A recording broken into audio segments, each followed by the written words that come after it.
I am here today with my friend Nick Massey. Am I saying the last name right? Massey? Yes, Did you say it? McMaster. Okay. Yep. And we're going to go over a little bit of why somebody would say, I have rentals. I like the idea, but maybe I don't want as many rentals as I want other investments. And a lot of people go from rentals to stocks, but you chose crypto. Yep.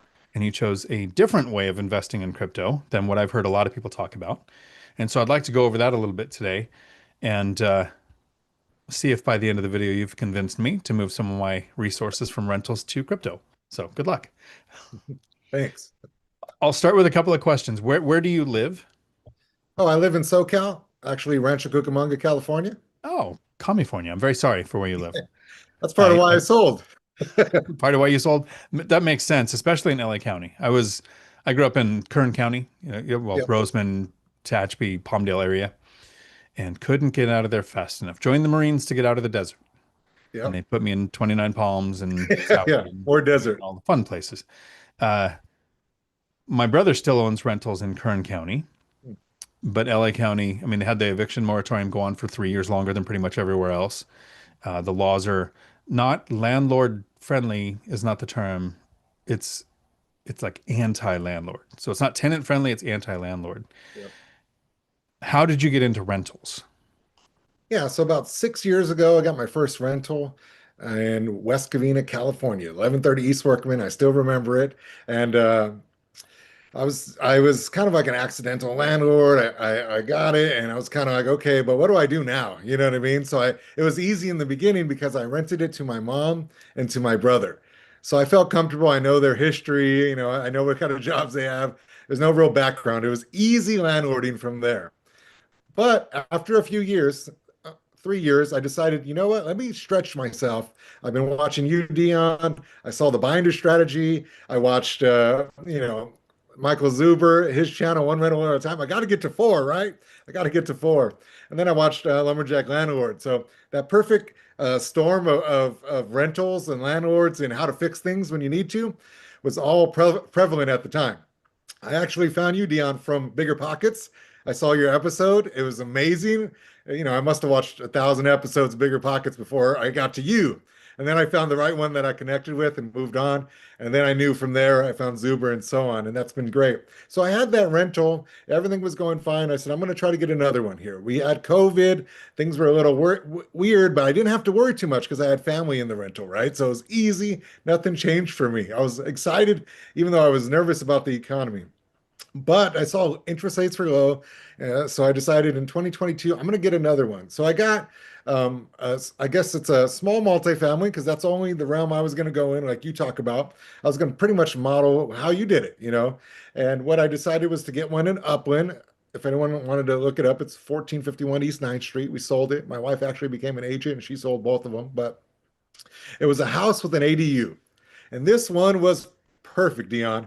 It had a front house and then it had the ADU in the back, separate, had two separate driveways. They had the main street in the front and then the back had like an alley. And if anybody gets an ADU, that's the way you want to buy it. So they never have to see each other. And I did something that I learned, I believe, from you was I put a fence up in between both of them to have that backyard and front yard space. So they just, no one can complain. That's what you're trying to do. Keep complaints out of the history of tenants, really. They still will find reasons. That's what I learned though. But overall, it was okay. So I got that. I got the ADU, but now I'm like becoming a landlord legit. I got to put it on the market. I got to take the pictures. I got to do the ad. And I'm a little nervous, but I felt like I did the research and I didn't want to be stuck in analysis by paralysis. It was time for me to put my big boy pants on, right? And so I studied all your videos and landlord videos. I even reached out to you before. I watched your Tuesdays, your lives, and I'd ask questions throughout my experience. Can they have a dog? Do they need dog insurance? Can they get a pool? Oh, they need a pool for the dog. You know what I mean? Like you hear everything as a landlord. But so I got that, and let me tell you, I had to put it up, and it was a little slow, but I knew it was nice. It was in a B neighborhood, B minus neighborhood, but it was like an A brand new, fully remodeled and brand new ADU. So I knew like I had a good combination of things I needed. Um, so I got that. I I actually read a book by Brendan Turner, and it had like everything you need to do about being a landlord, right? In terms of contracts and all the little details about collecting money and so on. So I did that, and I finally got people in there. I was showing both of them, front and back, and that was stressful because I was like, I need to get one of them rented first. Just so they could watch the back one or the front one, because I was worried. I was getting paranoid here in California. I didn't want anybody to just squat in one of them, to be honest with you. That was my biggest concern. So I got both of those. I got tenants inside, and I had a few wild experiences. The gas line broke. I guess when they were doing the ADU, they didn't do very good quality, and you could smell gas. The gas company came, turned it off. I got a text at 10 p.m. And I was like, and I'm not handy, you know what I mean? So I was like, oh no, what do I do? There's no heat to both of them, and it's winter time. So, you handle it. You call your handyman, he knows what to do. And that's what I did. So I got that. I started collecting rents, and nothing better than getting your rent on the first. And again, I could go into deeper how the experiences was, right? The back one I rented to somebody, and I don't think he ever lived there. I think it was only his friends. But I rented to him. He had 800 credit score, so I felt good about it. The rent always came on time, but I was still nervous. I was like, oh man, I don't know exactly what to do, but I'm getting paid. So I got that one. And then while I was doing that one, I was like, I'm going to do an ADU from the garage of my first one. So I actually got a HELOC and did all the processes, got a contractor, and they quoted me 115,000. So I got the permits, we're all ready to go. And then he goes and walks the jobs and he goes, it's going to be 200,000. And I said, well, I don't have that in the budget. And I wouldn't have did it if I knew it was going to be 200,000. Well, they didn't seem to care, of course. So I had to figure out what am I going to do? So I went a whole year without even building it. And when I finally found somebody else, he said I could do it for 114. And I said, are you sure? Let's go walk the job. He did. We signed the contract and he did the job. But when I went to go to the city, they said, you can't have your permit approved for more than a year or else you have to resubmit. I'll be honest, I begged and pleaded, please. The glass contractor told me a different number. And that city, West Covina, if you do ADUs, that's the place to do it. They said, okay, no problem. They signed it. We got my new contractor to build it, and they built it in a couple months. And before you know it, I had a brand new build garage ADU and two separate duplexes. And then I had to decide, what do I want to do? So I was like, okay.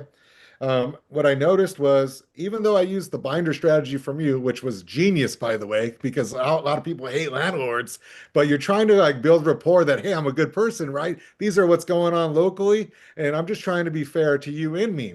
So I loved it. It worked great.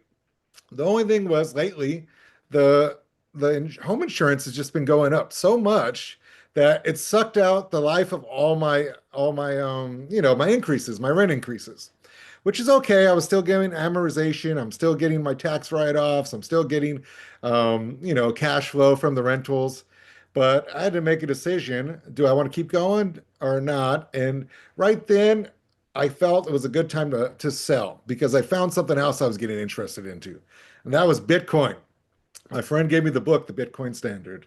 And Nice. So rest is we're history. definitely going to cover the transition into there, but I would like to talk to the people who are watching right now that are thinking I would like to own rentals, and let me Yeah. figure out if I'm going to be in Nick's shoes in a few years, because in 2021 I was able to retire in 2018 and I didn't until 2022, and one of the reasons was, first, I was testing my portfolio. Do I have the cash flow to support a life? Second, I loved my job, and third, I wondered why people quit, and I couldn't figure out why people quit. And it's kind of, I mean, the binder strategy solved the problem. The problem was, most people said, I didn't want to lose a good tenant, so I didn't raise the rent. So they lost a good asset instead. So I'm going to point out two huge mistakes that you made. And like, you're coming to the one rental at a time event in February or no? I haven't been asked yet, Okay. but yeah. Um, so I'm sure we're going to see each other in the future. I Oh want yeah. you to succeed. I'm not going to attack you and say you messed up. But what I'm going to say Okay. is, anybody watching could be making these same mistakes, because what you did Yeah. is a lot of the stuff that some of the things I did, and some of the things that I know I didn't want to do. First, when I was just starting out that very first year, I tried to quit too. I tried to give my property away. Luckily, I was underwater on it. I couldn't give it away.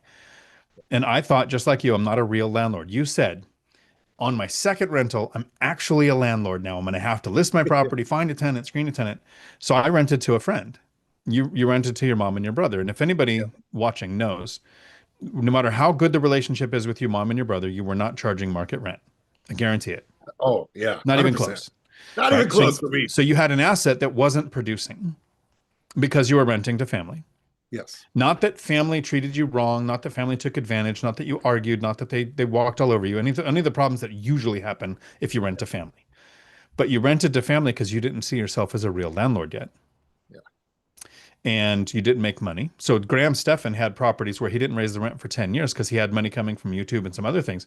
Ultimately, he lost the rentals, sold them because they weren't making any money. So why own an asset if it's not making you money? So that's a huge mistake. Uh, I have a video coming out pretty soon. It's one of the biggest mistakes people do is letting family end their retirement. Yeah. Well, let's say you didn't find crypto and you kept renting to your mom and your brother Yeah. 10, 15 years from now. Insurance, property taxes have crippled you. They're taking money, but you can't kick your mom out. Right. So you'd be They working did move another though. They did move 3 years right, after. but you can't kick them out if they had stayed. This is what most No, people do. you I couldn't. know a lady that I talk to often who has her mother staying in one of her rentals, and that is why she's okay that it doesn't make money. But this is why she's going to work another 20 years. Yeah. So that then the second thing is I didn't do a rehab until after I retired. And you thought, I've bought a rental. Yeah. Let me do an ADU build in California, the second permit capital of the United States. Yeah. That's such an overwhelming thing because let's help people watching. What do you do for work? I'm a teacher, high You're a school, teacher, English right? world So history. Yeah. so if you're not in the classroom, you're looking at paperwork, right? Like you're doing ongoing educational training or Oh, yeah. with I'm continued always right. education to keep Yep. your job. Like you have a busy schedule. Yes. You have a spouse, Yes. And three kids, kids. Three. three kids, right? So the insanity of going. This is why I literally did the financial freedom for the lazy person. I Yeah. was working full time, raising three kids, and I was getting slowly demoted at my company into a management role, then ultimately president of the company. So I was working at least 24 hours a day, if not doing multitask of those 24 hours a day. So I didn't have time to manage permit builds. You didn't have time Right. to manage permit builds, contractors, get estimates. Had you purchased properties rent ready or already occupied, not taken on a build, not rented to family, you might not have switched into what we're going to talk about next, your crypto experience, which is not a bad thing, right? Yeah. You want to invest in the asset class that excites you. Yeah. And it doesn't sound like rentals excited you, possibly because of the way that you got started. But let's talk, how did you get started switching out of rentals Yeah. into this new asset class? Well, I do want to say I actually love rentals. I never got tired of it. I actually loved it. I enjoyed it. My parents or my mom and my brother did move out after 3 years. I got tenants for that one as well, and I actually had a great experience with the ADU build once the contractors came, and the city was wonderful. I was shocked, to be honest with you. So those I had a lot of great experiences. Even the tenants that I had for the most part were pretty good. So I have no knock against real estate. I think it's the best asset class. I actually found it to be pretty easy for me, maybe because I've got a master's degree or something. I don't know, but I was like, you just do the calculations. It's got a cash flow, and I cash flowed right away. And you get a check on the first. It was mostly like that, and that's because of you. I knew exactly, like you used Thumbtack app, you said before. Well, my dad owned a construction company, so I already had a crew already there for me that wasn't like full, from the ground up build, but they did painting, drywall, put in a door, the whole nine. So I had a great experience with that. The thing was, I saw that appreciation was kicking off, and I was going to make a lot of money if I sold. So I had to think how much versus cash flow versus what I could do selling at the time, because we're kind of in that rolling recession that Michael Zuber talks about.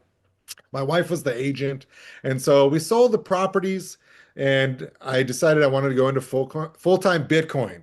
I read the book, The Bitcoin Standard, and I've been studying finance really from Michael Zuber a lot during the daily financial that he does every morning. Incredible stuff. And I even started my own daily hodl on my Lee Pray hodl channel. But what I love about Bitcoin is that it was easy as well. You buy it, you set it, you forget it, maybe. Now there's much more details than that, but I decided that because of the supply and demand issue, that there's only a certain amount of coins. It just really reminded me a lot about real estate in general. And I felt I had a good crew of people around me. I did the research. I understand that money is melting away every single year due to inflation, due to money printing, due to Congress. Like you said, Congress owns rentals, right? Well, they own assets too, in general. So I was like, I'm going to make that change. And I saw that, I thought I believed in, and I also got lucky in some ways. We had a new administration that was pro Bitcoin. So that helped a lot as well. But those were some of the reasons I got started. So I put the link to your channel in the Oh, comments. thanks. So it's lead, pray, hodl. Um, as your friendly neighborhood atheist, I would love to debate you on that someday, but we're going to stay on topics that actually have people watch my content that it wouldn't watch Okay. that. Um, so I put in the title crypto, and then there is somebody in the comments that says really basically, I think I saw it's Bitcoin more than crypto. Only And for me. Yeah, only Bitcoin. right, only Bitcoin. And so you read the book, the Bitcoin Standard. Yep. Are you in any in like Facebook groups or investing groups where you talk with other people who invest in crypto, or do local meetups or anything like that? Well, I have two really good friends. One of them I teach with, and another he actually is our economics teacher, and he's a genius. Like if there was an AP economics test, he's not missing a question type of guy.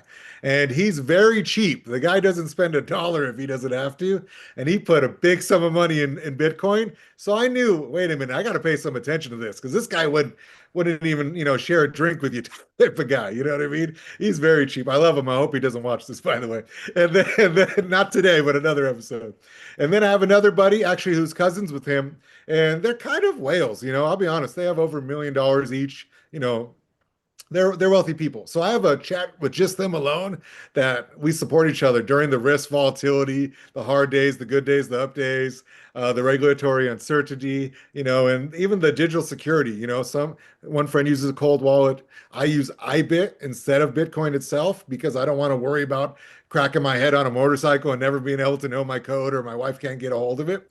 So I use iBit and I have that community. And then I use X. I use what's called they have a Bitcoin True North group, and they have an irresponsibly long MicroStrategy, which is like a Bitcoin treasury fund. So I'm in all those, and they support me. Sometimes they stress me out. Sometimes when I'm on X, I'm like, oh my gosh, the FUD, the fear, uncertainty, and doubt, it just beats me up. Literally, I'm like, I got to go touch grass outside.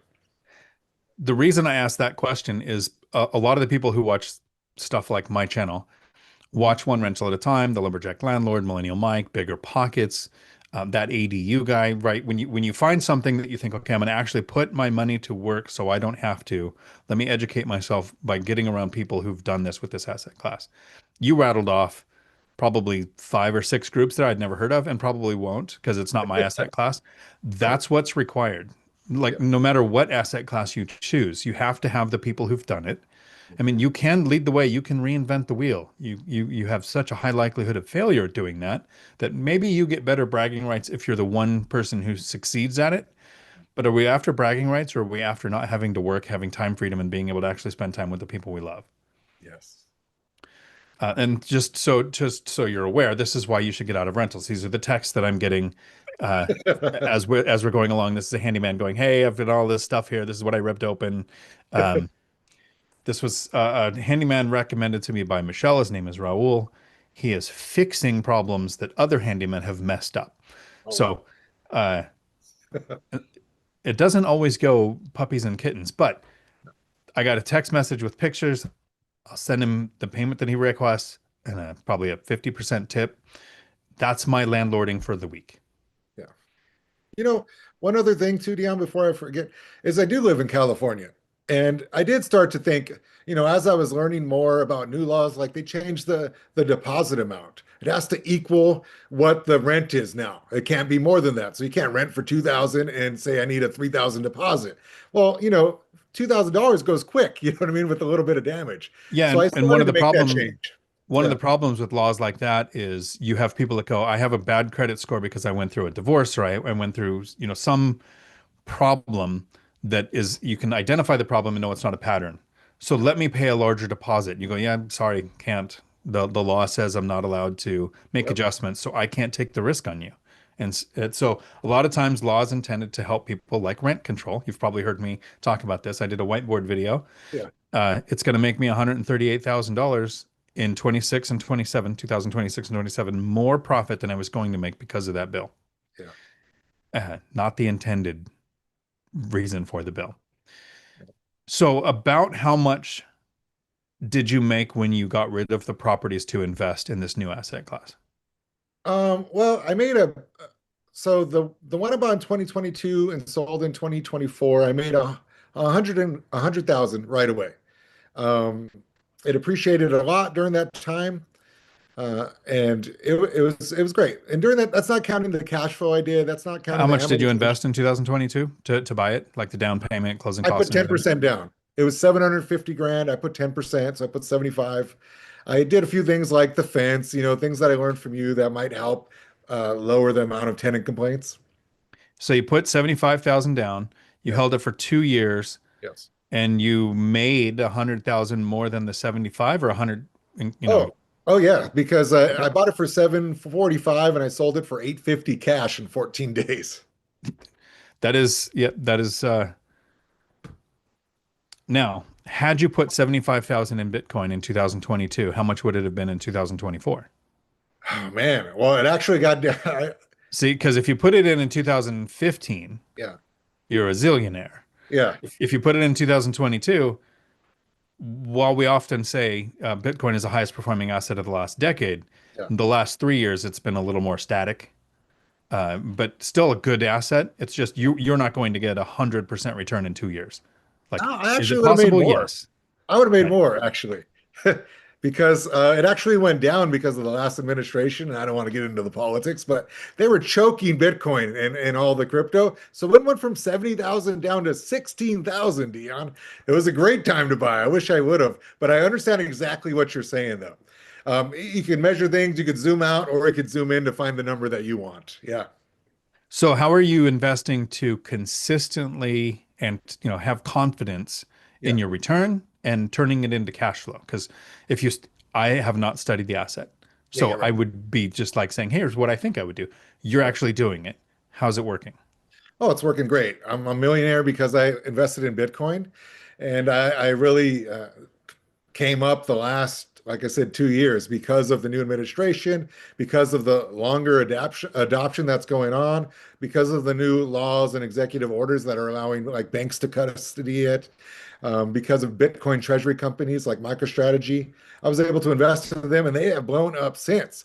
And really, Bitcoin is still a couple $1 trillion market, right? But real estate is beyond that. Bonds are beyond that. Just cash is beyond that. So it has a lot of room to grow, and that's why I really liked it. But one of the things I do for cash flow is I do, like I said, so I use IBIT instead of spot Bitcoin. And on IBIT, you can do a thing called covered calls. It's very simple. It's easy. You can study it for one video on YouTube. I probably should make one. And just this week alone, I made $7,000 in cash flow from my Bitcoin. So yeah, it's real easy. I do it weekly. I recommend people probably do it, 30 to 45 days, but don't do it at all until you get around people that know what they're talking about. And so you did that last week. This week, yeah. How much have you have you invested in Bitcoin from your income, not from like recycling capital, So I put in over all of this about $500,000. and turned that into over 1 million? Yeah. So 100% return at I don't least, want to right? get kidnapped here now that I told where I'm at. So I'm just gonna, yeah, I made a Here's million. here's his address. This is the social security number. Yeah, What was that login for iBit? yeah, right, exactly. But yeah, I did really well. I don't think I did lucky. I did a lot. I did 1,000 hours. That's what I think. Whether it was real estate, like I said, I plan on buying real estate with the money too as well. I love asset classes. I love diversification. I'd probably now buy real estate and use my cash flow to buy Bitcoin for one of them. That's what I would do differently. But I love both assets. I'm not like a Bitcoin maxi. You only need Bitcoin or that's how I pivoted and made more money is because I love real estate. But I was like, I'm not afraid to see how the tides are turning. You know what I mean? And I don't think I got lucky. I think I did the research and it came through. But it's still a bet. So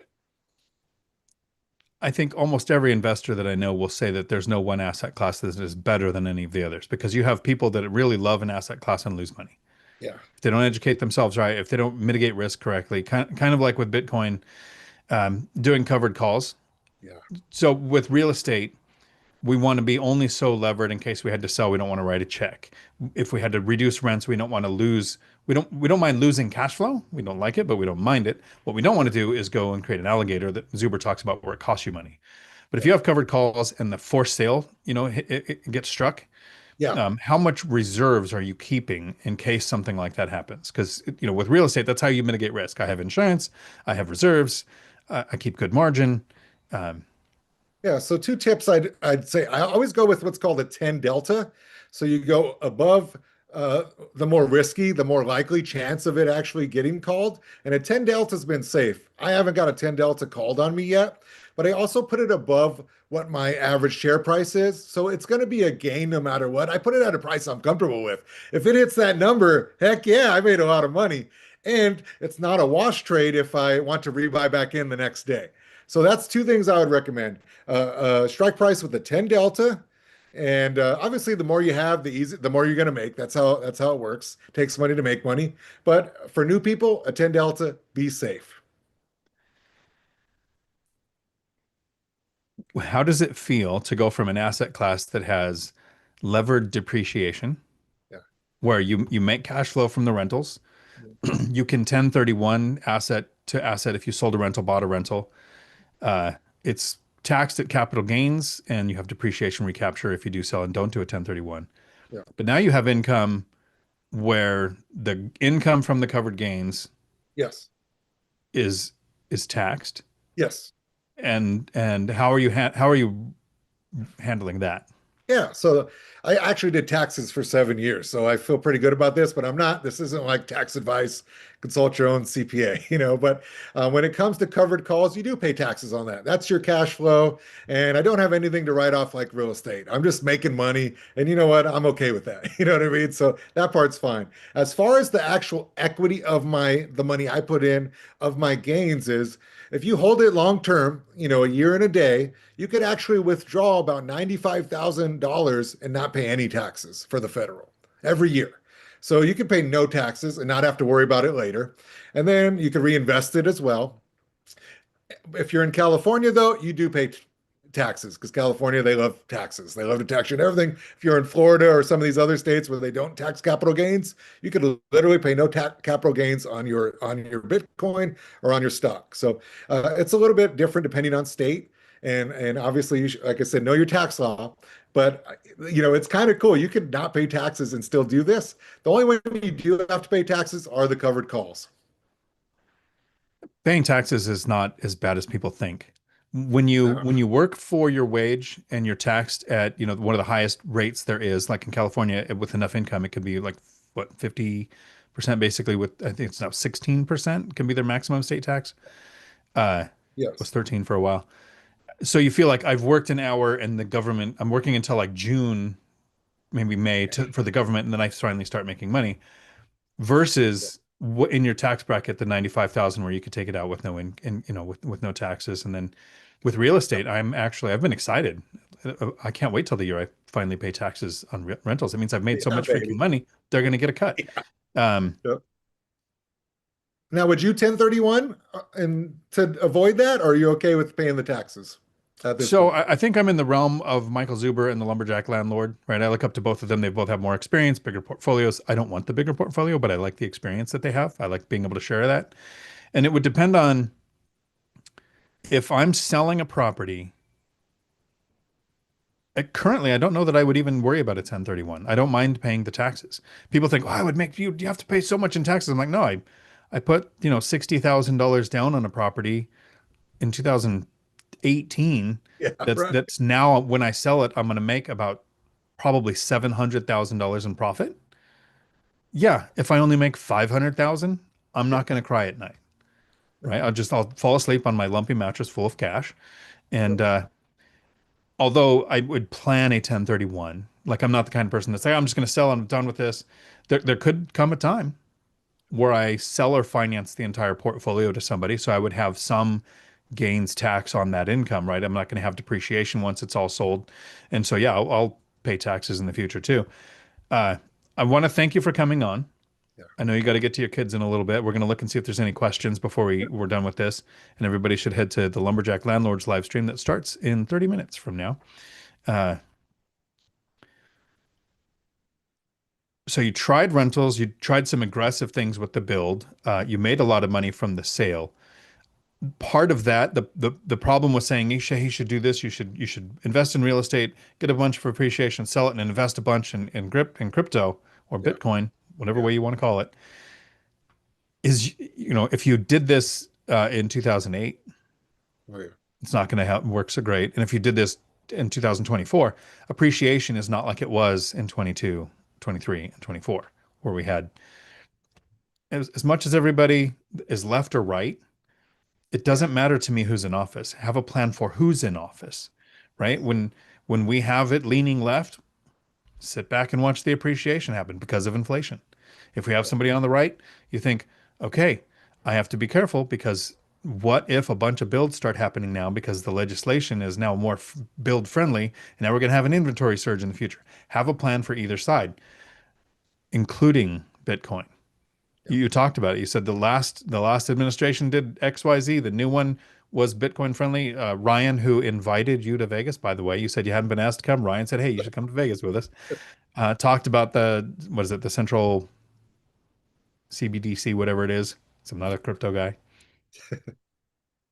Looking to see if there's any questions.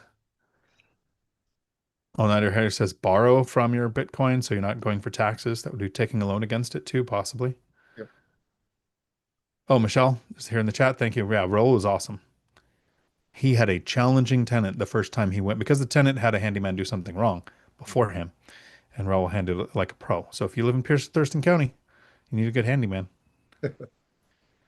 What's it make? I sold my Bitcoin and purchased my first rental. I'm a Bitcoin maximalist, Maximalist. and I Yeah. enjoy the rental cash flow.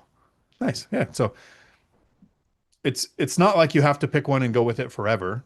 Just because somebody like me who's super lazy and I wasn't looking for an investment. Like I don't want to own rentals. I don't want to own Bitcoin. I don't want to own stocks. I think I would hate owning stocks because I owned this much. When Tesla went on sale a few months ago, I Oh, no. bought 1% of my net worth. I dollar cost average $1,000 a day until I hit 1% of my net worth. And I hate it. I hate going, oh, I'm going to open this app. Is it worth more or less today? Instead of with my rent checks. Yeah, it can be like I could go through an eviction. I can have tenants not pay. I can have things like that.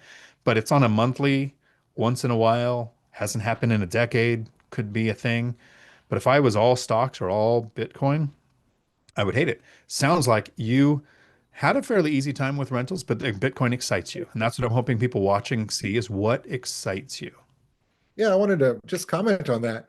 You know, when you own rentals, which I love, by the way, I'm going to own plenty more. I could guarantee you. I want to move to North Carolina one day, and it's a pretty good landlord-friendly state. But uh, what I want to say is, you wouldn't look up your house value on Zillow like every single day, right? You wouldn't look it on Redfin. Well, the same is true with Bitcoin. You don't plant a seed and then dig it up every day to see if it's growing. You leave it planted and you let it alone. Too many people dig up the seed and you never get to the fruit of the tree. And too many, you just want to do it in real estate, but for some reason, people just have the tendency to do it with Bitcoin or stocks. Put your phone down and just enjoy your life. If you feel like you have the conviction that you invested in. Now, me, I like cash flowing because I'm a real estate guy too, but I'm Bitcoin only right now. So I do covered call options. I actually do some long options, but I like cash flow. So that's why I look at it weekly. But I recommend, you don't dig up the seed and see if it's growing. Just leave it alone and enjoy the lazy landlord part of Bitcoin too. Yeah. So I think what I like about stocks or Bitcoin is if I ever did switch asset class, it's entirely possible. I've got neighbors across the street, Dana and Connie, super Yeah. awesome people. Got lucky, won the neighbor lottery when we moved in, right? You Right. never know who you're buying next to, right? Oh, yes. But so they're great. They have 11 rentals and they're moving into dividend stocks because Okay. they're a little bit older and it's the right time for them. So could be an option too. But when it comes to stocks, and I think this applies to crypto, is I like the study where the best performing stock portfolios belong to people who died. Yeah. The second Yeah. best belong to people who forgot they had them. The Yes. third best stock performing portfolios were managed by a cat named Orlando. And so yeah, if you buy it and you think long term, and I would have to somehow adopt that Yeah. mentality of just don't look at it with this the minute amount of stock investing that I did just because of this one-off thing that happened. Yeah. I am checking it every day because I was like, yeah, this was, I mean, it's a tiny amount compared to net worth, but I can't wait. I'm going to wait till capital gains hits because you can make up to 48,000 in profit with capital gains, pay zero taxes. So it's going to be in Yep. that. It's my only capital gains sale that I'm going to do next year. Uh, I will be glad when it's done. Hey, I want to speak on something you said too. I coached basketball for 20 years. I've coached men, I've coached college, I coached for Nike, I've coached my high school. I went back and coached the high school I went to, and I was the athletic director and so on. But I I just think like basketball, when the refs are calling it a certain way, you got to adjust the way your players need to play, right? Not as physical, maybe more physical if they're letting them play. So, long story short, I like what you said about the politics. I don't care if you're left or right. I teach history. I don't tell anybody my politics. And I don't really care. I just know that I'm going to pivot and adjust to whatever's going on because I think that's the best way to do business. So what we'll wrap up with is I'm going to make a call. So in 2021, I made a YouTube channel Yeah. and I have now I'm doing presentations. I'm going to be at BiggerPockets in October, keynote presenter on the 5th, 6th, and 7th at Caesar's Palace. If you can make it, if you want to go to the BPCon 2025, uh, Dion webinar gets you $100 off your ticket. Sorry, my memory quit there for a second. But 4 years later, I wrote a book, Financial Freedom for the Lazy Person. And in 2021, I had to start thinking of the title. So it is 2025. You just started a YouTube channel. I was your fourth subscriber. I think you're at 48 now. So let's get those numbers up. Within 4 years, you should have the coin, the crypto Nick Massey lead pray hodl title that will be searchable on Amazon. So start Yeah. thinking of that today. Because if you find a way to reach financial freedom in an asset class that excites you, there will be somebody else who would be excited by that asset class. Maybe somebody who tried rentals and didn't have the experience Yeah.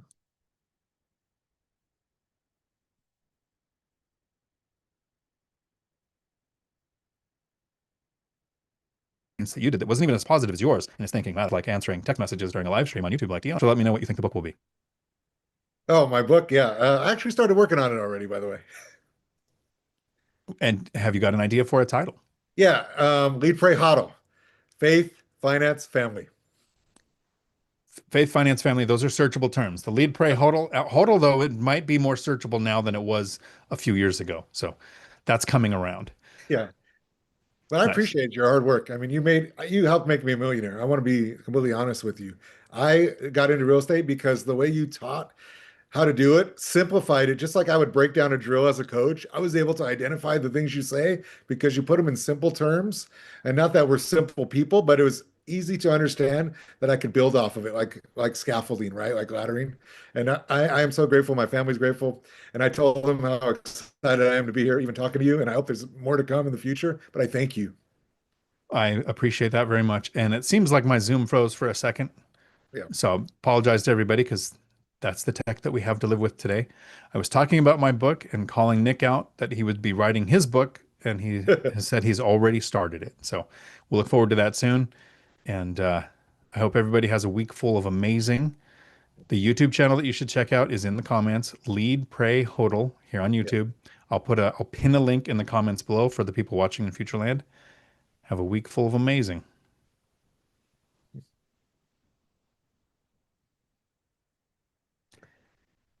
and we should be off.